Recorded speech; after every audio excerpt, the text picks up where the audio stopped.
चैतन्य महाप्रभु जयंती 14 मार्च शुक्रवार 2025 को मनाई जाएगी। पूर्णिमा तिथि प्रारंभ 13 मार्च 2025 को प्रातः 10:35 से पूर्णिमा तिथि समाप्त 14 मार्च 2025 को रात्रि 12:23 तक। चैतन्य महाप्रभु 1486 से 1534 ईस्वी में एक महान आध्यात्मिक गुरु तथा गौड़ीय वैष्णववाद के संस्थापक थे। चैतन्य महाप्रभु के अनुयायी गौड़ीय वैष्णवों के रूप में जाने जाते हैं। हिंदू पंचांग के अनुसार चैतन्य महाप्रभु का जन्म विक्रम संवत के वर्ष 1542 में फाल्गुन पूर्णिमा पर हुआ था। इसीलिए चैतन्य महाप्रभु के अनुयायी फाल्गुन पूर्णिमा को गौर पूर्णिमा के रूप में मनाते हैं तथा इसे चैतन्य महाप्रभु की जयंती के रूप में भी मनाया जाता है। श्री चैतन्य महाप्रभु की यह कथा लगभग 500 वर्ष पहले की है, जब श्री चैतन्य महाप्रभु इस धरातल पर हरि नाम का प्रचार कर रहे थे। महाप्रभु हरि नाम का गुणगान करते हुए जंगल से निकल रहे थे। उधर से छाछ बेचने वाला जा रहा था।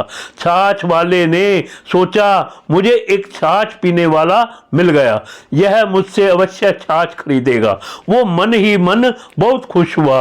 महाप्रभु को भी उस समय बहुत प्यास लगी थी। उन्होंने छाछ वाले को कहा, तुम मुझे छाछ पिला सकते हो? उसने सारा घड़ा महाप्रभु को दे दिया। महाप्रभु को बहुत प्यास लगी थी तो उन्होंने सारी छाछ पी ली और वो वहां से जाने लगे।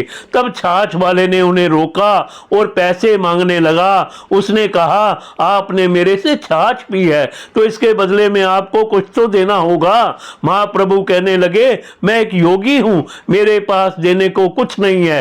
छाछ वाला बोला, ऐसे कैसे, आपको कुछ तो दाम देना होगा। तब महाप्रभु कहने लगे, ठीक है, मेरे पास जो भी है मैं तुम्हें दे देता हूं। छाछ वाला बड़ी उत्सुकता से देखने लगा कि उनके पास क्या है। महाप्रभु ने कहा, उनके पास हरि नाम रसधारा है, तुम भी रस स्वादन करो। छाछ वाला असमंजस में पड़ गया। हरि नाम रसधारा का मैं क्या करूंगा? जब महाप्रभु वहां से जाने लगे तो उन्होंने कहा, मेरे शिष्य कुछ देर में यहां से निकलेंगे, तुम उनसे मांगना, अगर उनके पास देने को कुछ हो तो ले लेना। इतना कहकर महाप्रभु चले गए। छाछ वाला इंतजार करने लगा, उनसे कुछ पैसे लूंगा। तब कृष्णानंद प्रभु और उनके शिष्य वहां से गुजर रहे थे तो छाछ वाले ने देखा इन सब के माथे पर भी तिलक और गले में कंठी है। उसने जान लिया ये भी वही योगी हैं। वे कीर्तन करते आ रहे थे तो छाछ वाले ने उन्हें बोला, आपके गुरु मेरी सारी छाछ पी गए हैं और कुछ भी नहीं देकर गए, उसके बदले में आप मुझे कुछ दो। वे कहने लगे, हमारे गुरु वैरागी हैं और हम भी वैरागी हैं, हमारे पास भी देने को कुछ नहीं है। अगर तुम्हें कुछ चाहिए तो चलो हमारे साथ, नाम जपो। ऐसा कहने के बाद वो भी चले गए। छाछ वाला सोचने लगा कि यह भी कुछ नहीं देकर गए। वह अपने घर के लिए निकल पड़ा। उसने घड़ा सिर पर रखा और चलने लगा।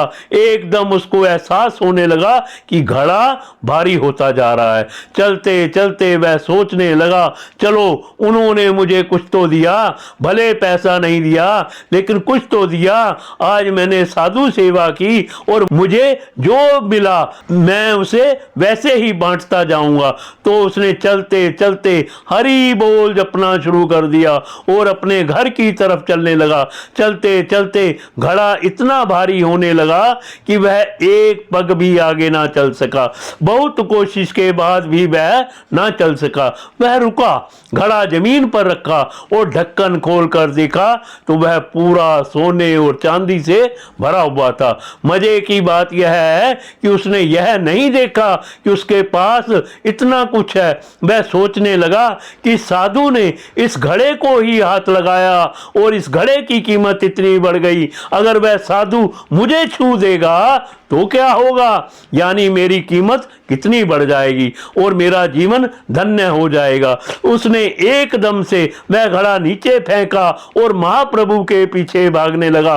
वह महाप्रभु के पास पहुंच गया और उनके साथ रहकर हरि नाम कीर्तन का प्रचार करने लगा। यह सब साधु संगति में रहने से मिलता है। इससे हम हमें यह ज्ञान मिलता है कि हमें सदैव साधु संगत और वैष्णव संगत में बैठना चाहिए।